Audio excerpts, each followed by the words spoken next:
Breaking news అయితే చూస్తున్నాం. రంగారెడ్డి జిల్లాలో మానవత్వాన్ని మరిచిపోయేలా ఓ దారుణ ఘటన చోటు చేసుకుంది. సభ్య సమాజం తలదించుకునే ఘటన ఒకటి జరిగింది. పోక్సో కేసులో తనపై ఫిర్యాదు చేశారన్న కక్షతో ఓ యువకుడు ఏకంగా 6గురి ప్రాణాలను బలి తీసుకున్నాడు. ఇక ఈ ఘటన షాబాద్ మండలం దైవాలగూడలో జరిగింది. ఇక రాష్ట్ర వ్యాప్తంగా కూడా తీవ్ర సంచలనం రేపుతోంది.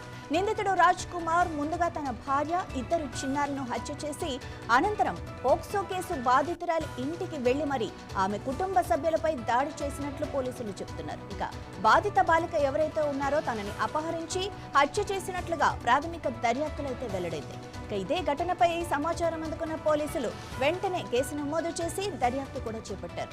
ఈ ఘటనపై సిపి తరుణ్ జోషి, డీసీపీ యోగేష్ ఇంకా వాళ్ళ బృందం మొత్తం సంఘటన స్థలాన్ని పరిశీలించి వివరాలు సేకరించారు. ఇక ఈ ఘటనతో నేరస్తులపై నిఘా, బెయిల్పై విడుదలైన నిందితుల పర్యవేక్షణ, ఇక బాధితుల భద్రత వంటి అంశాలపై మరోసారి చర్చ అయితే మొదలైంది. అయితే ఈ కేసుకు సంబంధించిన పూర్తి వివరాలు పోలీసుల దర్యాప్తులోనే తేలాల్సి ఉంది.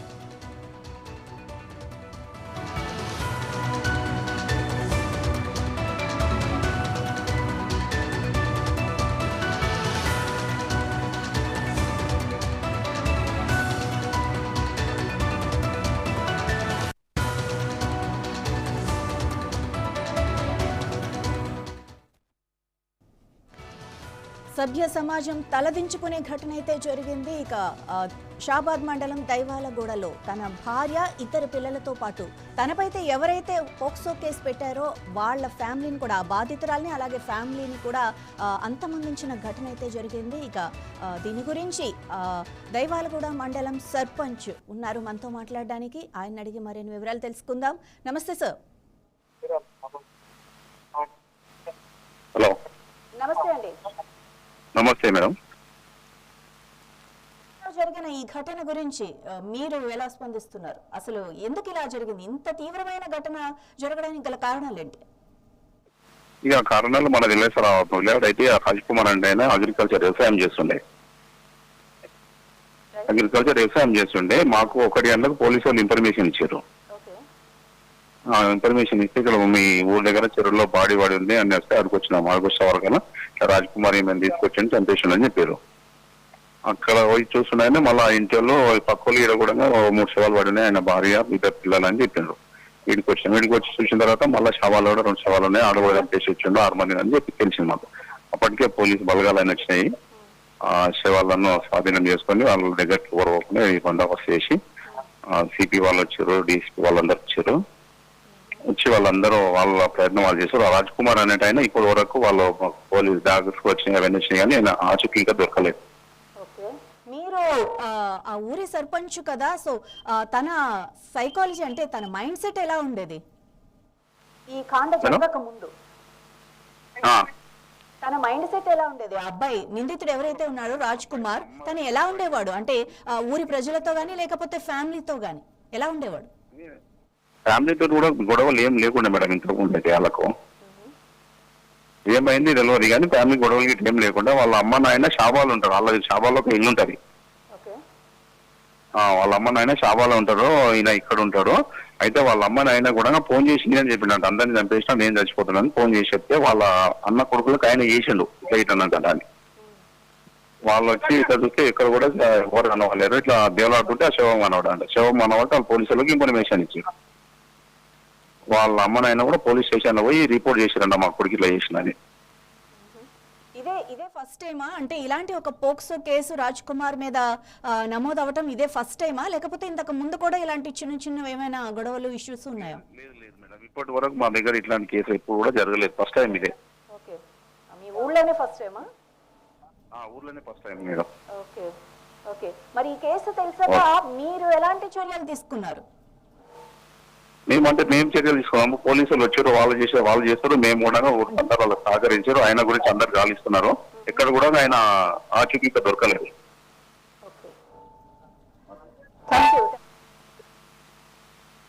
అదే మేడం. Okay madam.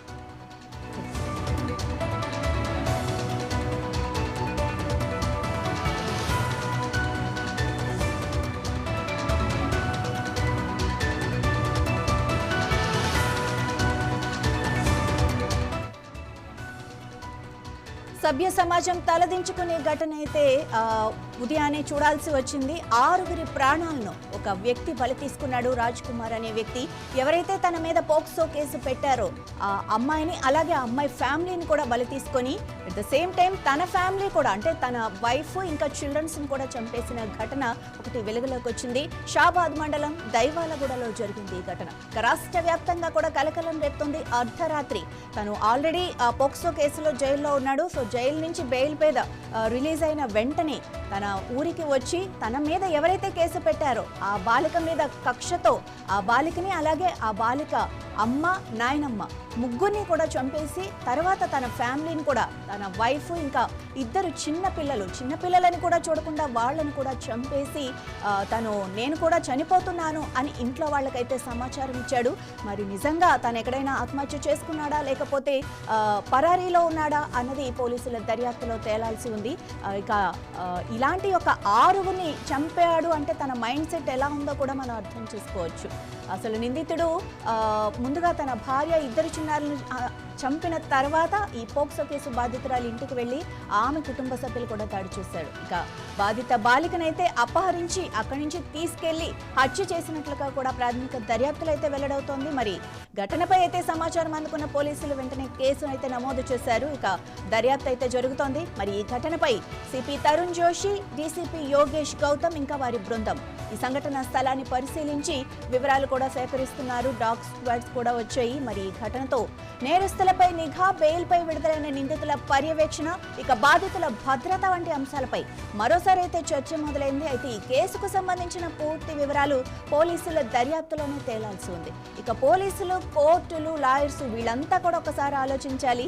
ఇలాంటి ఒక 17 ఏళ్ల చిన్న పాపని తను అంటే వేధించి ఒక జైలుకు వెళ్ళిన వ్యక్తికి బెయిల్ ఇవ్వాలా వద్దా, ఇస్తే తన మైండ్ సెట్ ఎలా ఉంటుంది, మళ్ళీ ఆ అమ్మాయిని వేధించే ఛాన్స్ ఉందా లేదా, ఇలాంటివన్నీ కూడా ఒక బెయిల్ కేసు వచ్చినప్పుడు, బెయిల్ దర్యాప్తు వచ్చినప్పుడు దాన్ని ఇంకా లోతుగా దర్యాప్తు చేయాల్సిన అవసరం అయితే ఉంది. ఇవన్నీ పరిశీలించిన తర్వాతే బెయిల్ ఇవ్వాల్సిన అవసరం ఉందని కూడా అందరూ ఫీల్ అవుతున్నారు. సో ఇది ఈరోజు బ్రేకింగ్ న్యూస్.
షాబాద్ మండలం దైవాలగూడలో జరిగిన ఈ ఘటన అయితే చాలా దారుణమని అందరూ అంటున్నారు. సో ఈ ఘటనకు సంబంధించి మరింత సమాచారం మనం ఆ ఊరి గ్రామస్తుడైన శ్రీనివాస్ని అడిగి తెలుసుకుందాం. శ్రీనివాస్, మేడం నమస్తే. మేడం, ఇక్కడ చాలా బాధాకరమైన విషయం. దాదాపు 6గురిని చంపినటువంటి సందర్భం. సొంత భార్య పిల్లలు చాలా చిన్నారులు, ఊరంతా శోక సముద్రంలో మునిగినటువంటి సందర్భం మేడం. ఇక్కడ చాలా మంది మళ్ళీ పోలీసు సిబ్బంది, కమిషనర్ సార్ అనేక మంది వచ్చారు. మరి వాళ్ళు కూడా దాదాపు రాత్రి సందే ఎంతో మరి పోలీసు డాగ్ స్క్వాడ్ కానీ పోలీసు సిబ్బంది చాలా కష్టపడుతున్నారు మేడం. ఊరు భయభ్రాంతులకు గురైనటువంటి సందర్భం. చిన్న పిల్లలు, ఒక 2 years 3 years పిల్లలు సొంత భార్యను అక్రమంగా మరి దారుణమైనటువంటి హత్య చేయడం జరిగింది మేడం. ఊరంతా భయభ్రాంతులకు గురై చాలా కఠినమైన పరిస్థితి ఉంది ఊళ్ళో. చాలా మంది ఇలాంటి హత్యలు జరగకుండా వారికి కఠినంగా శిక్షించాలని కూడా పోలీస్ సిబ్బంది ద్వారా మీ ద్వారా తమ ద్వారా కూడా కోరుకుంటున్నాం మేడం. భయభ్రాంతులకు ఇలాంటి సంఘటనలు కుటుంబం మొత్తం రోడ్డు మీద పడేది. వాళ్ళకి ఒక్కతే ఒక బిడ్డ, ఆమెను దారుణంగా హత్య చేసి చాలా ఘోరంగా బాధాకరమైన విషయం అమ్మగారు. అంటే మీరు ఆ గ్రామంలోనే ఉంటున్నారు కదా శ్రీనివాస్, తన పరిస్థితి ఎలా ఉండేది? రాజ్ కుమార్ మైండ్ సెట్ ఎలా ఉండేది? మీతో ఎలా ఉండేవాడు తను? మామూలుగా అయితే ఆయన వ్యవసాయమే చేసుకుంటుండే మేడం. బట్ వచ్చేసి ఈ మధ్య కాలంలో మరి ఆయన వైఖరిలో ఎక్కువ మొండితనంగా అట్లా ఊళ్ళో గ్రామస్తులందరూ పెద్దలు చూసినటువంటి సందర్భం ఉన్నది. మరి ఏది ఏమైనా మొన్నటి వారం కిందటి వరకు మరి వాళ్ళ కుటుంబ సభ్యులు కూడా ఎంతో ఓదార్చి జరిగిన విధంగా ఉండాలని పెద్ద కూడా చెప్పింది. ఏది ఏమైనా దారుణమైన సంఘటన అయితే చేసిన మేడం. ఇంత కఠినమైన నిర్ణయం తీసుకొని ఇప్పుడు కుటుంబం అంతా బాధాకరమైన సందర్భంలో ఉన్నది మేడం. శ్రీనివాస్ గారు, అంటే స్టార్టింగే ఈ పోక్సో కేసా లేకపోతే అంతకు ముందు కూడా తన మీద ఏమైనా చిన్న చిన్న కేసులు అలాంటివి ఏమైనా ఉన్నాయా, ఇష్యూస్? అంతకు ముందు అయితే లేదు మేడం. ఈ పోక్సో చట్టం నుంచే ఆ కేసు అనేది నిన్న మొన్నే బెయిల్ మీద వచ్చాడు. ఒక 10 days కూడా కావట్లేదు. మీ వైఖరి మార్చుకోవాలని అటు పేరెంట్స్ వైపు కానీ ఇక్కడ తల్లిదండ్రులు ఎంతో చెప్పేసినా తన మొండి వైఖరితోని ఇలాంటి నిర్ణయం తీసుకొని ఆగమాగం చేసినటువంటి పరిస్థితి మేడం. అంటే పెళ్లికి ముందే తను ఆ పక్కింటి అమ్మాయితో ఏమైనా అమ్మాయి వెంట పడడం, వేధించడం లాంటివి చేశాడా, లేక పెళ్లి అయ్యాక ఇలాంటివి స్టార్ట్ చేశాడు? అంతకంటే ముందు అయితే మేబీ లేకుండొచ్చు మేడం. పెళ్లి తర్వాత ఇట్లాంటి సంబంధం ఉందని కేవలం అమ్మాయి పేరెంట్స్ కానీ గ్రామస్తులకు యువకులకు చెప్తున్నటువంటి సందర్భంలో విన్నాం మేడం. అలాంటి సందర్భమే ఉన్నది మేడం. అంటే ఆ అమ్మాయిని వెంటపడి వేధించి తనని ప్రేమించమని ఇలాంటివి చేసేవాడా? అంటే పోక్సో కేసు ఎందుకు పెట్టారు? అంటే ఆ వైపు అయితే already married madam, love marriage చేసుకున్నాడు అమ్మగారు. హలో చెప్పండి. ఆల్రెడీ లవ్ మ్యారేజ్ చేసుకున్నాడు. తనకి 2 బాబులు పుట్టిన తర్వాత చిన్న ఏజ్ లోను మరి అక్కడ కూడా ఒక అక్రమ సంబంధం పెళ్లైన తర్వాతనే ఏర్పరచుకోవడం అది బాధాకరం. అమ్మాయి చాలా సార్లు చెప్పేది గ్రామంలో ఇలా చేస్తుండే ఇబ్బంది పెడుతుందని తన సొంత భార్య చెప్తుండే. మరి అక్కడ ఏం జరిగిందో మాకైతే తెలియదు మేడం. ఆ విషయం ఇక పోగొట్టడం అవన్నీ ఇప్పుడిప్పుడే తెలుస్తున్నాయి. బట్ ఏంటంటే ఇక ఇంత అక్రమ సంబంధం నేపథ్యంతో అటువైపు ఇటువైపు 2 కుటుంబాలను కూడా హత్య చేసినటువంటి సందర్భం మేడం.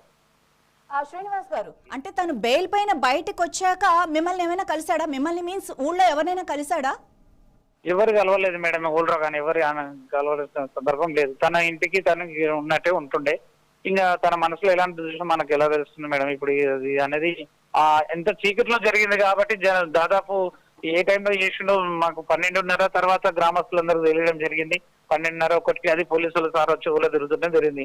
అక్కడ ఇంట్లో కూడా చీకటి వాతావరణం మొత్తం పెద్ద బిల్డింగ్ అది. అక్కడ ఇక వాళ్ళ కనీసం వాళ్ళ భార్య పిల్లలే ఉండేవాళ్ళు మేడం.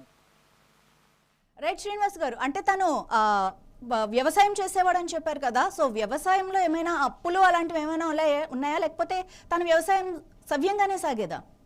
అంటే ఈ మధ్య కాలంలో కొంత పేరెంట్స్ చెప్పిన వాటి ప్రకారం అప్పులు కొన్ని ఉంటే దాదాపు కొంత పొలాన్ని అమ్ముకొని తీర్చుకున్నటువంటి సందర్భం మీద మరి అలాంటి సందర్భంలో ఇంకా తన మనసులో ఎలాంటి సంఘటనలు ఉన్నాయో, ఎలాంటి దురుద్దేశాలు ఉన్నాయో కానీ తను వాళ్ళ భార్య కూడా ఎప్పుడైతే చెప్తా ఉండేది, నన్ను టార్చర్ పెడుతుండు, ఇబ్బంది పెడుతుండు, ఇలాంటి అక్రమ సంబంధాలు నాకు ఏదో ప్రాబ్లం ఉందని చెప్పి కుటుంబ సభ్యులకు ఎన్నోసార్లు మొర చెప్పినా కూడా కుటుంబ సభ్యులు సర్ది చెప్పి అటువంటి సందర్భం అది సాగిపోయింది మేడం. అంటే ఊళ్ళో ఎప్పుడైనా పంచాయతీ అలాంటివి జరిగాయా? అంటే ఏదో పక్కింటి అమ్మాయి కంప్లైంట్ ఇవ్వడం, లేకపోతే వైఫ్ మా ఇద్దరికి సరిలేదు, నన్ను సరిగ్గా చూసుకోవట్లేదు, అలాంటి ఇష్యూస్ ఏమైనా వచ్చాయా పంచాయతీ దృష్టికి? అలాంటి సంఘటనలు ఉన్నాయి కానీ ఓన్లీ వాళ్ళ కుటుంబం వరకు, ఇంటి వరకు చుట్టాల బంధువులతోని మెయిన్ ముఖ్యమైన వ్యక్తులతోని సందర్శించిన సందర్భం మేడం. ఆలోచన చేసి ఇలా కాదు, నువ్వు వైఖరి మార్చుకోవాలి, ఇది తప్పు, పిల్లలు చిన్నగా ఉన్నారు ఇప్పుడిప్పుడే అని చెప్పి అలాంటి సందర్భాలు అయితే కుటుంబం వరకు జరిగాయి మేడం. కానీ మెయిన్ గ్రామ పంచాయతీ అంతవరకు అయితే తీసుకురాలేదు. మరి లోపల కూడా వాళ్ళ కుటుంబ సభ్యులే మాట్లాడుకున్నటువంటి సందర్భం మేడం. ఓకే, వాళ్ళ ఫ్రెండ్స్ ఎవరైనా మీకు తెలిసిన వాళ్ళు ఉన్నారా? అంటే రాజ్ కుమార్ వాళ్ళతో ఎలా ఉండేవాడు, వాళ్ళతో బానే ఉండేవాడా, లేకపోతే వాళ్ళతో కూడా గొడవలు ఉన్నాయా, ఇలాంటి వివరాలు ఏమైనా మీ దగ్గర ఉన్నాయా? ఇప్పుడు అట్లాంటి నిర్ణయాలు అయితే మా దగ్గర ఏం లేవు మేడం. ఎందుకంటే తను కొన్ని రోజులు షాబాద్ లో ఉండేవాడు. అక్కడ ఉన్నటువంటి కొంతమంది వాళ్ళ మిత్రబృందులు ఎలాంటి వైఖరు ఎప్పుడు వస్తున్నా మనకైతే తెలియకుండా ఎవరితో ఉంటున్నానే అంత అవగాహన లేదు. ఎప్పుడు వస్తున్నా ఎప్పుడు పోకుండా తెలుకుంటే అలాంటి గొడవలు అవుతున్న సందర్భంలోనే వాళ్ళ పేరెంట్స్ ఇక్కడ నువ్వు ఇక్కడ మెయిన్ టౌన్ లో వద్దు, ఉన్న ఊళ్ళోనే ఉండని చెప్పి వాళ్ళ పేరెంట్స్ ఉన్న ఊళ్ళో ఉంచినా కూడా ఇలాంటి సంఘటన జరిగింది మేడం. ఓకే, తను బెయిల్ మీద రిలీజ్ అయ్యి ఎన్ని రోజులు అయిందండి? మీరు ఎన్నాళ్ళైంది చూసి తన్ని? ఒక 12 days అయ్యిండొచ్చు మేడం. 12 days అయ్యాక అంటే ఈ రోజే ఎందుకు అమ్మాయి హత్య చేయడానికి వెళ్ళినట్టు? ఈ 12 days లో మీకేమైనా తెలిసి ఏమైనా జరిగాయా? ఏం లేదు మేడం, మామూలుగా కామన్ గా తిరుగుతుండే ఊళ్ళోనే అంతవరకే చూసినాం. ఈ పిల్లలతో ఆడుకుంటే నిన్న మొన్న ఆ 10 days కూడా వాళ్ళ సొంత కొడుకులు కూడా వాళ్ళ మామయ్య మైనాబాద్ లో ఉంటాడు, అక్కడ ఉంచిండు, సంజయ్ తన పేరు, అక్కడ ఉంచిండు. మరి వాళ్ళకు కూడా ఏమి సమాచారం అయితే లేదు. మంచిగా ఉండాలనే చెప్తారు కదా మేడం, ఎవరైనా మనమైనా అట్లానే ఉద్దేశం మేడం. ఇప్పుడు రాజ్ కుమార్ తల్లిదండ్రులు ఇక్కడికి వస్తూ ఉంటారా రాజ్ కుమార్ దగ్గరికి ఎప్పుడైనా, లేదా తినే వాళ్ళ దగ్గరికి వెళ్తాడా? అంటే ఈయన ఈ ఏదైతే ఈ అక్రమ సంబంధము అని అనుకున్నారో అది తెలిసిన తర్వాత మందలించడానికి ఇకనైనా బుద్ధి మార్చుకుంటాడన్న ఉద్దేశంతో వాళ్ళ పేరెంట్స్ ఏం చేశారు, ఉన్న ఊళ్ళో ఉంచారు, వాళ్ళు టౌన్ లో ఉన్నారు. కానీ ఇక్కడికి ఎప్పుడప్పుడు వాళ్ళతో మాట్లాడడం సంభాషణ అయితే కంటాక్ట్ ఉంది మేడం. ఇలా కాదురా అని చెప్పి తల్లిదండ్రులుగా వాళ్ళు చెప్పే ప్రయత్నం అయితే వాళ్ళు కూడా చేశారు అమ్మగారు. థ్యాంక్ యూ శ్రీనివాస్ గారు.